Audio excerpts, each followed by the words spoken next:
Hello and welcome to the Toffee Blues, your source for all things Everton. And this is the match review of Everton's 3-1 defeat at home against West Ham.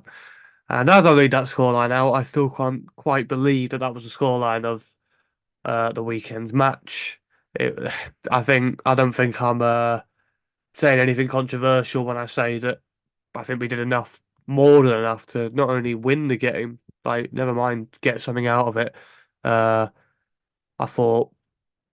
I thought, first half wasn't amazing, but I thought second half in particular, we really took the game to West Ham, get an early goal, uh, and get that lead. And obviously, we've known under Dyche that if we get the first goal in the game, we usually tend to at least get something out of it. I think it might only be the second time since Dyche came in that we've scored first and gone on to lose the game. The only other time before that was against Manchester City just after Christmas last year.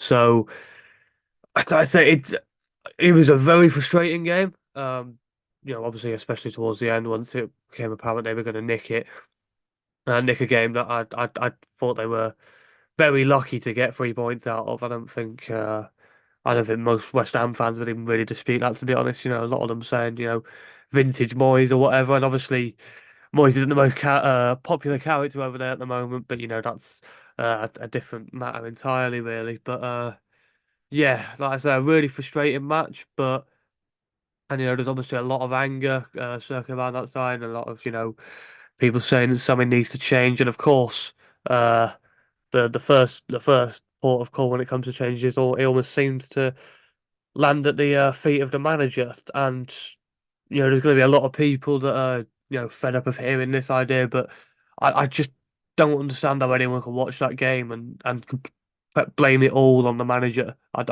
just don't understand it because, as I say, we had so many chances. He put a team out there that were able to create these chances and instilled the mentality that we had to keep pushing to get a winner. We weren't sitting back and defending the draw that we had or whatever like that. It was always let's go out and win this game, and we just ended up getting caught on the break.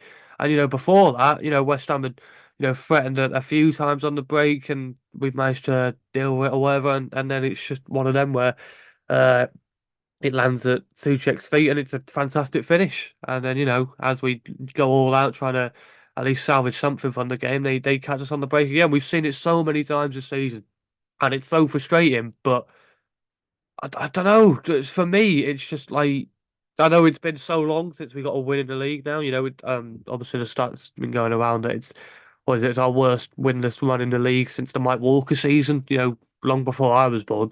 Um, which it's crazy to think, but I don't know. I don't think the performances warrant such abuse. And I know, people will say performances don't, you know, keep a team in the Premier League or whatever. But I don't know. For me, it, it's it's something. It's something else. It's not the manager's tactics or players not playing for the manager or anything like that, or not believing in what the manager's telling them to do or anything. It seems like confidence, maybe. I don't know. I say we suffered the setback of the weekend before away at Brighton, where until the very last minute it looked like we were going to be getting a win, and then Brighton equalised. And like I say, two games on the bounce where we've been pegged back last minute. Obviously, one game we get a draw, the other game we get a defeat. So it's frustrating, but it's yeah, like I say. I guess going through obviously the main talking point before the match, once the lineup was announced anyway, was that Beto was had been preferred to Calvert-Lewin first start. I think he's had for us for a while now. Um, and obviously it ended up kind of being the whole focal figure in the game really, perhaps a little unfairly, but at the same time the only real chance of any quality we created in that first half fell at his feet, and he has to do better. Let's be honest, it's straight at the goalkeeper. Um, and even if it is straight at the goalkeeper, if he puts enough power on it, Ariola still probably doesn't save it, or at least has to work a little bit harder to save it. He has to react a lot quicker than he does. Yeah, like I say, made it far too easy for the goalkeeper, and has to do better. And then, of course, the penalty. Finally, get a penalty, the first one we've been awarded all season, which I couldn't believe wasn't given initially. By the way, I know it's on a side, but what's his face, Craig Pawson, abysmal as ever. Didn't really have too much bearing on the result in the end, if I'm being completely honest. But yeah, another poor refereeing performance. But as I said, we were our own worst enemy. We can't blame anyone else for coming away with nothing. And yeah, like I say, obviously the penalty was such a massive, setback missing that. And I think at first a lot of sympathy was with Beto. He put it in the corner or whatever, but it's the same thing really. It wasn't didn't hit it as hard as he should have done. Uh, Obviously, they'll be able to talk about the run up and the straight running onto it, little jog on the spot, and people just say run up and put your foot through it or whatever. Like I say he just needs to put more power on it. If he puts more power on it, it's similar really to the chance he had before. It probably beats Ariota anyway. So yeah, obviously Beto's confidence isn't going to be very high at this point, but he gets that goal in the early in the second half. A brilliant cross from James Garner, first real delivery of any quality we'd had all game, to be honest. Like I said there was so many crosses that just weren't even beating the first man, and we weren't the usual threat from set pieces as we had been. And I think against a team like West Ham, you'd maybe perhaps expect that a little bit, but you could tell how much that cost us really. We've seen how many of our goals have been from set pieces of late. In fact, I think Beto's goal was the first non-set piece goal we might have scored all year, possibly. I'm not sure if that's completely correct, but it's definitely something like that, which is yeah, bizarre and obviously not sustainable. And then yeah, like I say, West Ham set pieces. They're always going to be a threat offensively as well, of course, with James Ward-Prowse's delivery, and then uh, you know, it's one of them really where I don't think it was anything too badly wrong. People have a lot of criticism for Godfrey. Uh, I wasn't happy with his performance, but kind of for different reasons compared to that. I don't really put too much blame on him for that, but I guess the argument would be why is he marking someone who's always going to beat him in the air or outstrength him or whatever. And yeah, I mean Zuma did make it look quite easy in the end, which was obviously frustrating. And obviously before that as well, in the few minutes between us taking the lead and them equalising, we had quite a few chances to put it to bed. You look at that one where McNeil breaks and Howison plays it back to him and the shot is straight at the goalkeeper. And then straight away afterwards, McNeil breaking down the pitch and just loses his foot. And it's these nearly moments. Uh, and yeah, like I say, we definitely created enough to win the game, and that's what's so frustrating. And yeah, like I say, towards the end, yeah, they have that break down the pitch, ball lands at Suchet, probably given too much space and too much time, but it's just one of them, isn't it? And it's yeah, another game that we probably deserve to win, and we end up losing. And at Goodison in particular, we've seen that so many times this season, and yeah, that's going to be the last game we're going to send for a while, to be fair, over a month. Obviously, we were meant to be having a derby there in 2 weeks, but that's now uh, to be decided where that's going to, what date that's going to be played on, even.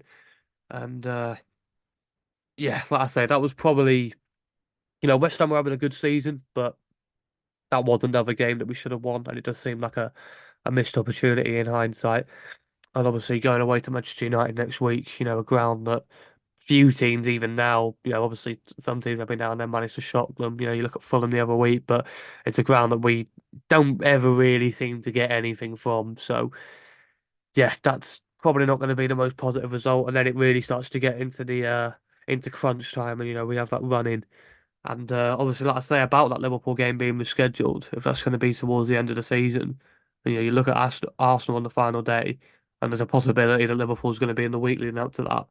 It basically means we need to be safe by the end of the 36th match, once we play Sheffield United on the penultimate weekend of the season, because you can't really see us getting anything out of those last two games.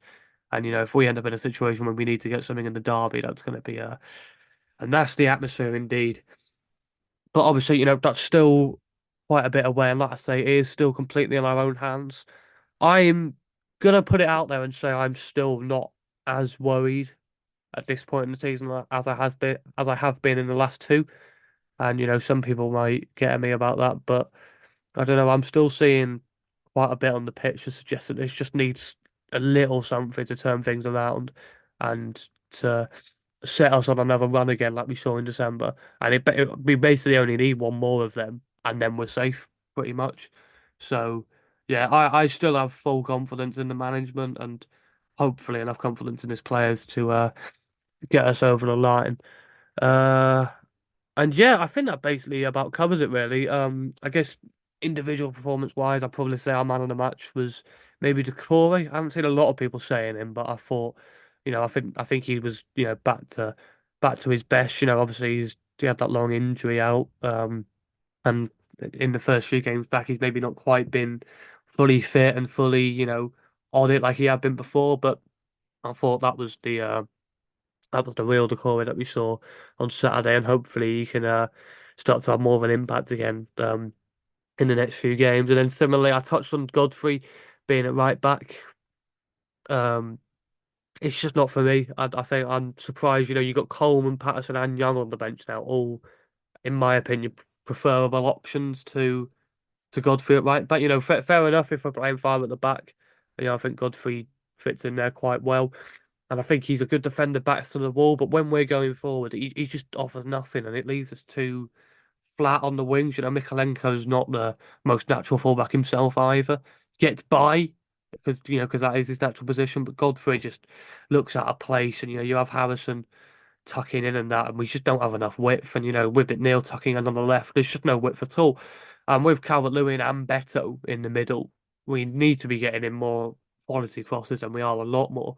And I think maybe a little change up in system, in which we start to gear ourselves towards that, could end up being what does it for us. So maybe that's something that's being considered. I don't know. You can kind of tell from Dyche's press conference, in my opinion, that this was maybe a game too far, and like did something he recognizes now that something needs to change. There's a lot of his critics called him too stubborn or whatever, but there's a good chance now for him to prove a few, prove a few people wrong in that regard, and hopefully make a change for the better.